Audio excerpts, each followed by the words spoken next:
Hello, my dear learners. We were being learning. We were being learnt about the blogger, blogging, blog post, and their meaning, features in my last virtual session. Now, I will make you to learn about some of the platforms on which you are going to launching. You can start your blogging, and also we are going to learning about the how many types of the blogs are there, what types of the blogs that we can come across. ಹಾಗಾದ್ರೆ ಇಂದಿನ ಒಂದು ಅವಧಿಯಲ್ಲಿ ನಾವು ಮುಖ್ಯವಾಗಿ ಎಷ್ಟು ವಿಧವಾಗಿರ್ತಕ್ಕಂಥ ಬ್ಲಾಗ್ಗಳಿವೆ, ಅಷ್ಟೇ ಅಲ್ಲದೆ ತದನಂತರದಲ್ಲಿ ನಾವು ಹಾಗಾದ್ರೆ ಈ ಬ್ಲಾಗ್ಗಳನ್ನ ಲಾಂಚ್ ಮಾಡತಕ್ಕಂತಹ ಅವಕಾಶಗಳನ್ನು ಕೊಟ್ಟಿರ್ತಕ್ಕಂಥ ಪ್ಲಾಟ್ಫಾರ್ಮ್ಗಳು ಯಾವುವು ಅನ್ನೋದ್ರ ಬಗ್ಗೆನೂ ಕೂಡ ನಾವು ಅಧ್ಯಯನವನ್ನ ಮಾಡೋಣ. ಓಕೆ, ನಾವು let us move on to the types of blogs. The first blog is the personal blog. ಇದಕ್ಕೆ ಕನ್ನಡದಲ್ಲಿ ನಾವು ವೈಯಕ್ತಿಕ ಬ್ಲಾಗ್ ಅಂತ ಕರಿತೀವಿ, ಅಥವಾ ವ್ಯಕ್ತಿಗತ ಬ್ಲಾಗ್, ವೈಯಕ್ತಿಕ blog. So what is meant by this one? The first type of this blog. This is the most common type of blog. Maximum number of blogs on internet belongs to this category. After all, blogging started off as a way of creating an online diary.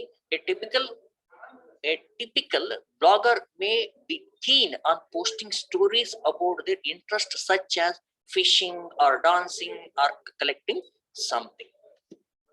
Okay, so this is the personal blog, means here the only one individual is the owner or writer of this blog.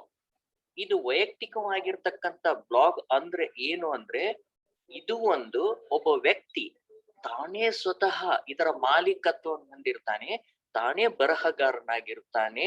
ಆ internet ಮೂಲಕವಾಗಿ ಇದು ಸಾಮಾನ್ಯವಾಗಿರ್ತಕ್ಕಂಥ ಒಂದು internet ನಲ್ಲಿ ಕಂಡು ಬರ್ತಕ್ಕಂತಹ ಒಂದು ಅತ್ಯಂತ ಸಾಮಾನ್ಯವಾಗಿರ್ತಕ್ಕಂತಹ ಒಂದು ಬ್ಲಾಗ್ ಆಗಿದೆ ಅಂತ ಹೇಳಬಹುದು.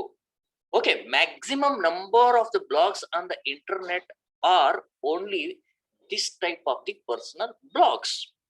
ಈ ಇಂಟರ್ನಲ್ಲಿ ಸಿಗ್ತಕ್ಕಂತಹ ಬಹಳಷ್ಟು ಅತಿ ಹೆಚ್ಚು ಬ್ಲಾಗ್ಗಳ ವಿಧ ಯಾವುದು ಅಂದ್ರೆ ಅದು ಪರ್ಸನಲ್ ಬ್ಲಾಗ್ಗಳು. ಇದು ಸಾಮಾನ್ಯವಾಗಿ ಕಂಡು ಬರ್ತಕ್ಕಂಥ blog. This is the common most blog that we can identify on the platform of the website, and the maximum number of the blogs of this type only appear on the are belong to the category of this personal blog.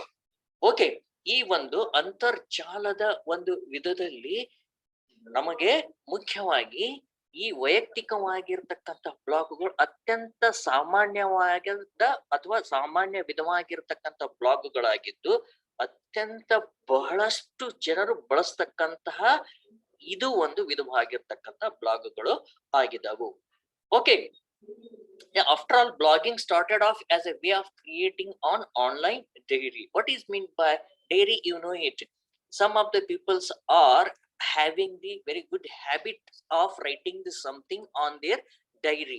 So therefore, instead of writing on their diary, they are going to writing it on their personal blog. ನಮಗೆ ಕೆಲವು ಜನರಲ್ಲಿ ಏನಿರ್ತೈತಿ, ಮುಂಜಾನೆ ಎದ್ದು ಕೂಡ ಸ್ವಲ್ಪ ಒಂದು ಅರ್ಧ ತಾಸು ಕೆಲವು ಜನ ಬರೀತಿರ್ತಾರೆ. Understand my point? ಮುಂಜಾನೆ ಇರಬಹುದು, or any time, whenever they find the leisure time, they want to write something on the diary. So that in the same way, some of the people, those who are interested on any type of the particular whatever the matter on which they are very much fond of, they will go for creating the diary. So therefore, in the same way, here also they will start the writing on that particular blogging. Okay, the typical blogger may be keen on posting stories about their interests such as fishing or dancing or collecting something else, or any kind of the matter they are fond of. Okay, ಈಗ ಕೆಲವೊಬ್ರು typical blogger ಅಂದ್ರೆ ಏನು, ಎಲ್ಲಾ ವಿಷಯದಲ್ಲಿ ಬರೀಲಿಕ್ಕೆ ಆಗೋದಿಲ್ಲ.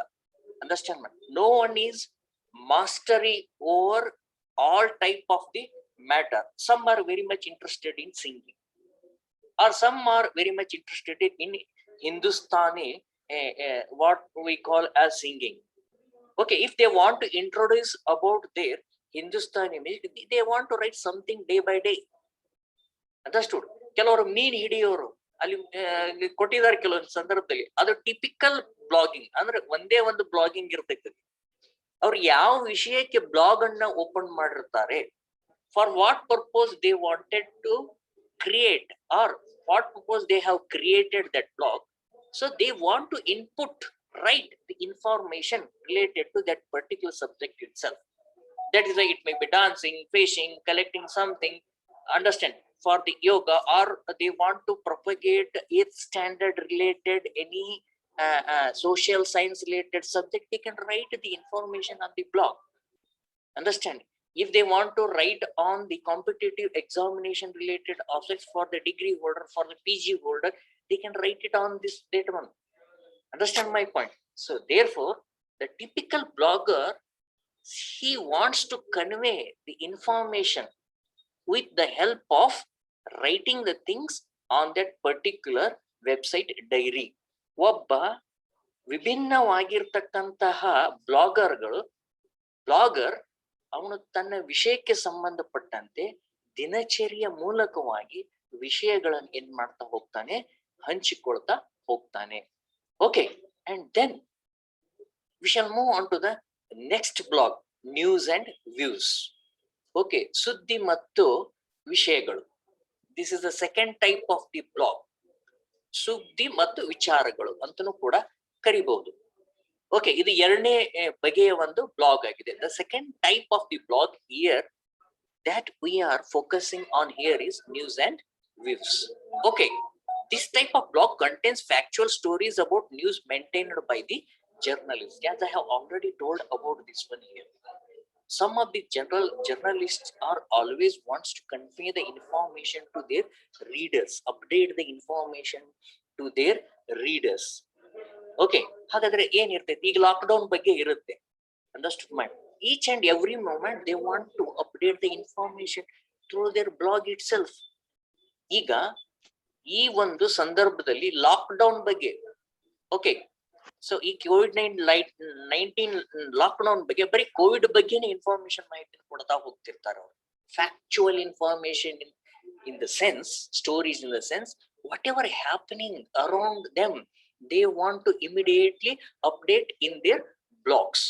So these are also one type of the blogs wherein the factual information will be propagated or written or passed through that of their blogs.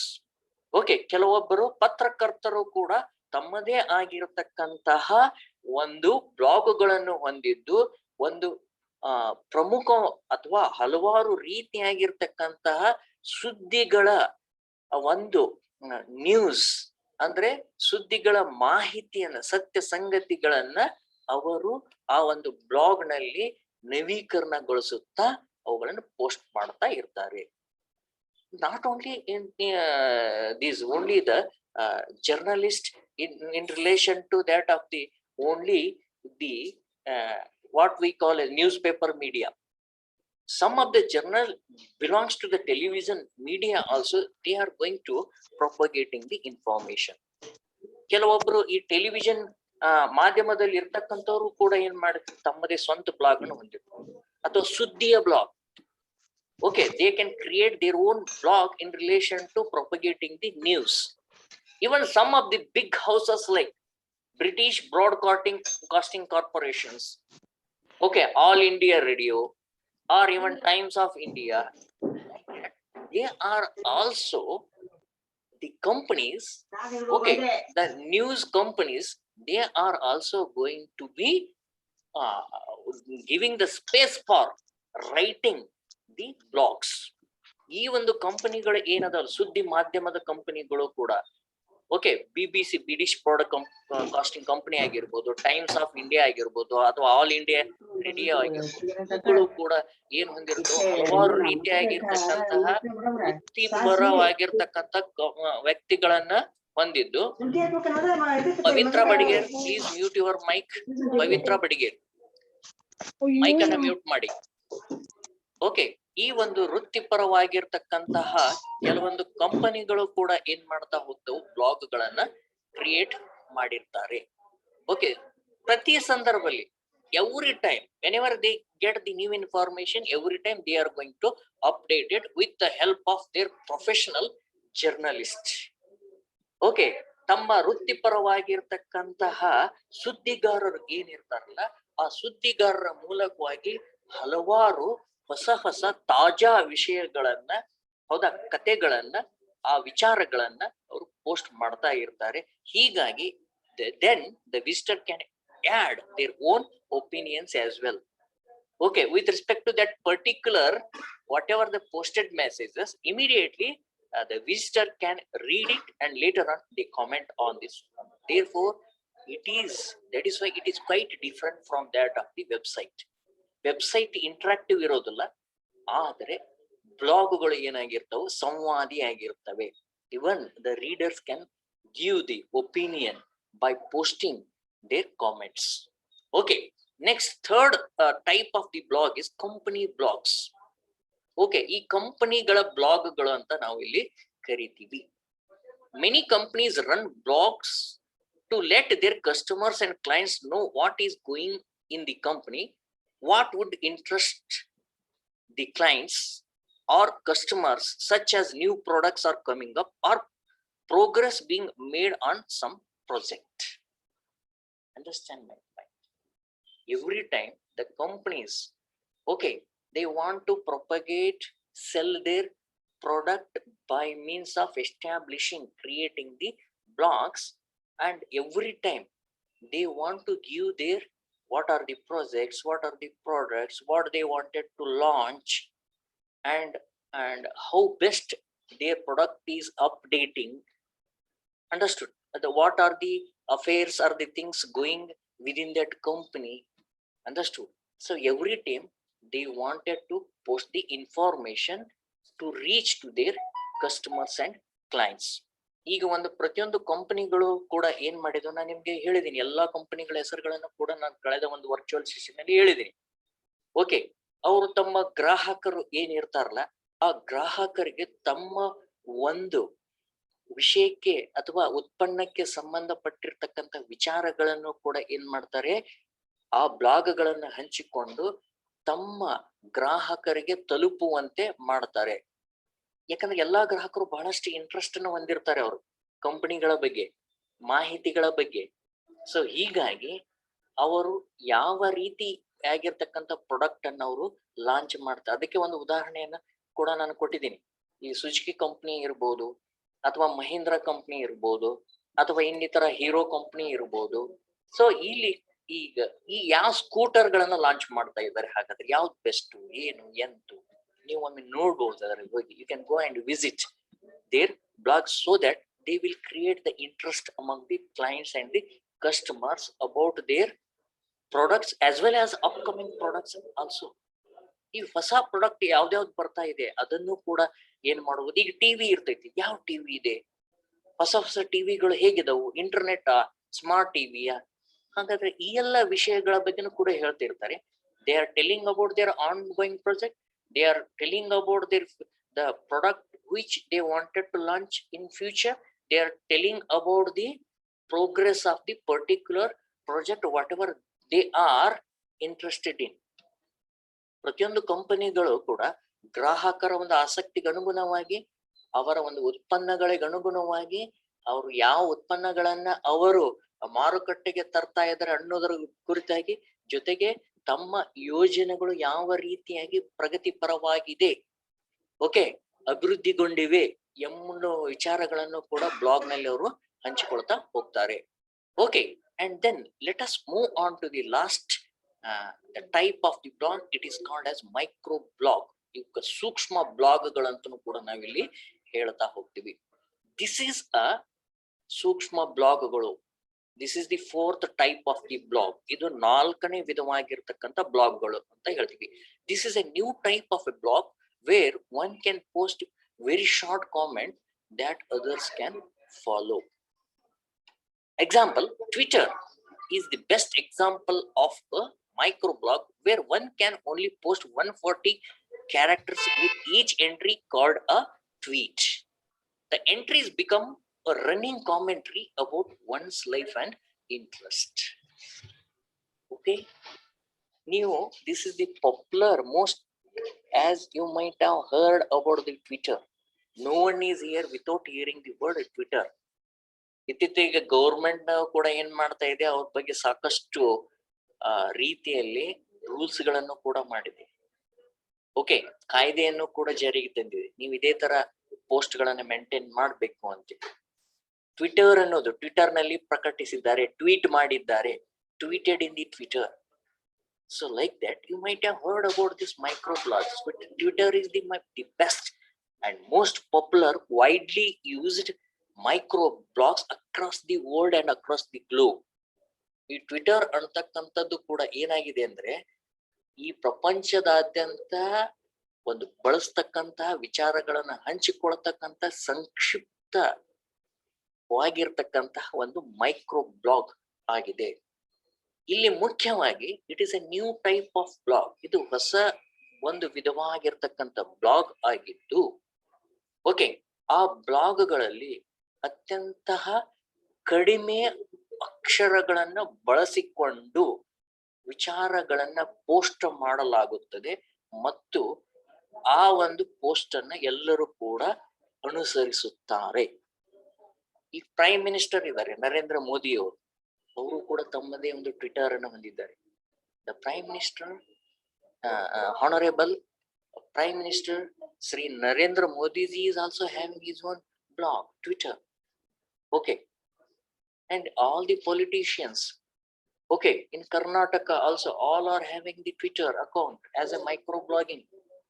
So within 140 characteristic they will write the many related issue and they will post on it.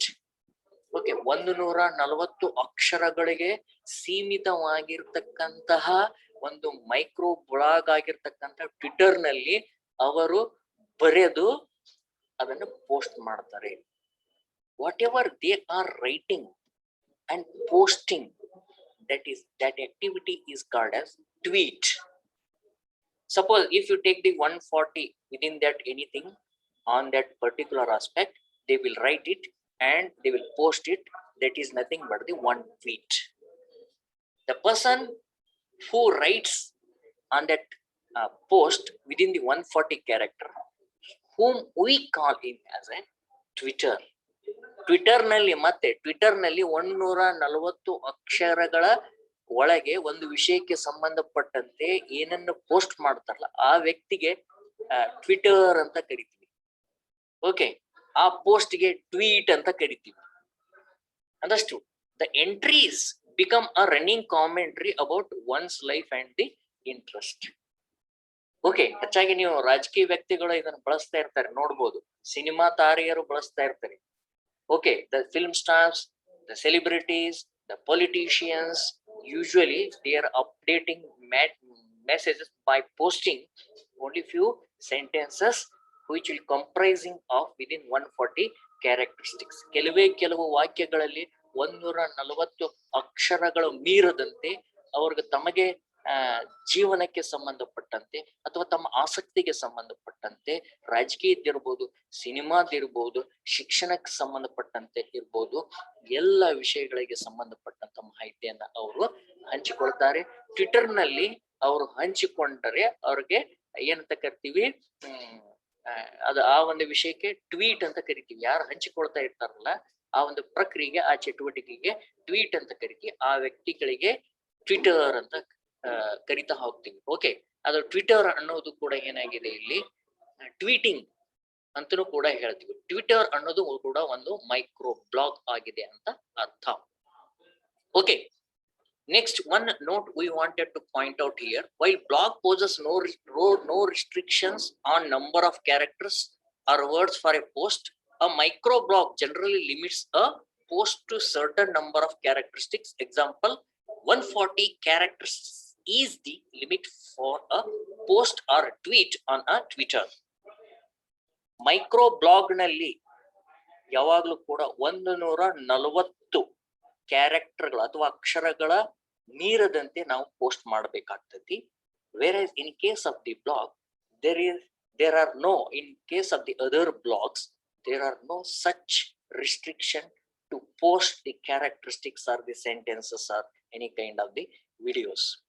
ಕೆಲವೊಂದು ಪೋಸ್ಟ್ಗಳಲ್ಲಿ, ಕೆಲವೊಂದು ಬ್ಲಾಗ್ಗಳಲ್ಲಿ ಯಾವುದೇ ರೀತಿಯಾಗಿರ್ತಕ್ಕಂಥ ಸೀಮಿತವಾಗಿರ್ತಕ್ಕಂತಹ ಒಂದು ಇಷ್ಟೇ ಪದಗಳನ್ನು ಬರಿಬೇಕು ಅನ್ನುವಂತ ಒಂದು ಯಾವುದೇ ರೀತಿಯಾಗಿರ್ತಕ್ಕಂಥ ಮಿತಿ ಇರುವುದಿಲ್ಲ.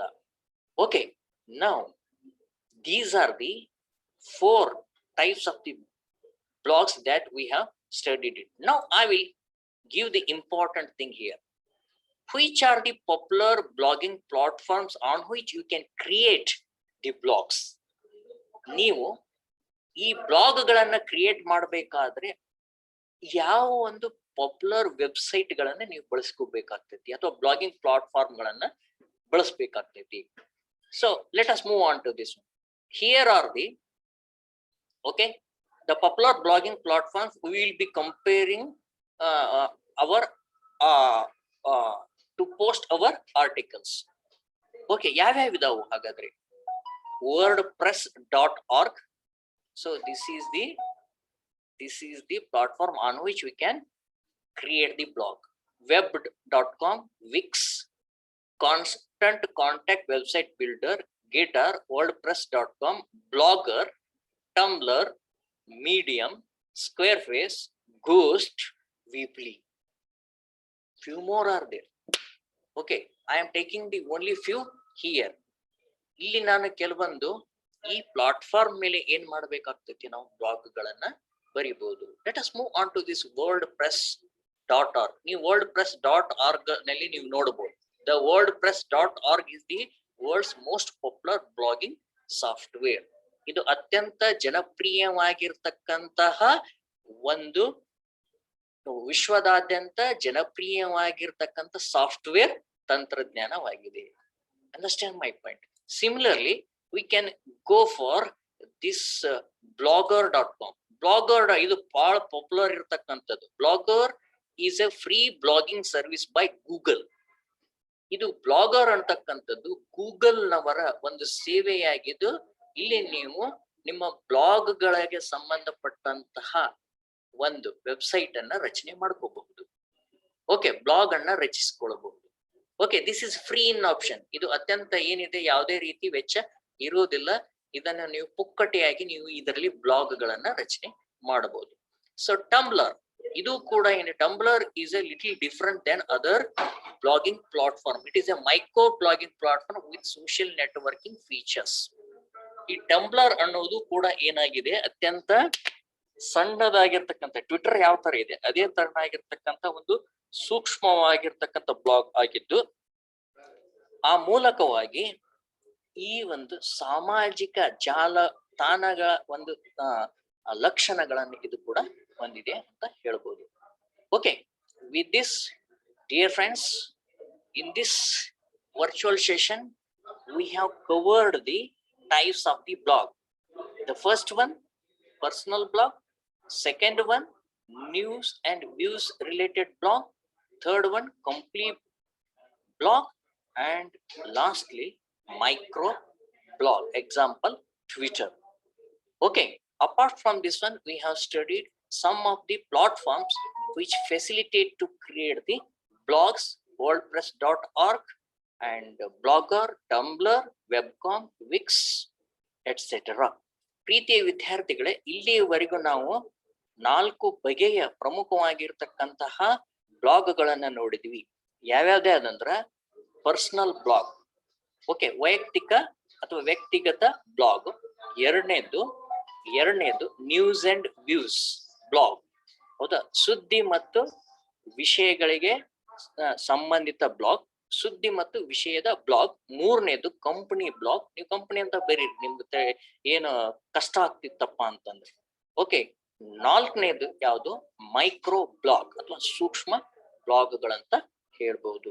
ಸೊ ಇಷ್ಟೇ ಅಲ್ಲದೆ ಈ ಬ್ಲಾಗ್ಗಳನ್ನ ನಾವು ಯಾವ ಒಂದು ಅಂತರ್ಜಾಲ ವೇದಿಕೆಗಳಲ್ಲಿ ನಾವು ರಚನೆ ಮಾಡಬಹುದು ಅಥವಾ ಸೃಷ್ಟಿ ಮಾಡಬಹುದು ಅಂದ್ರೆ wordpress.org, Webcom, Wix, Constant Contact, website builder, Gator, WordPress com, Blogger, Tumblr, Medium, Squarespace, Ghost ಮತ್ತು ವೀಕ್ಲಿ.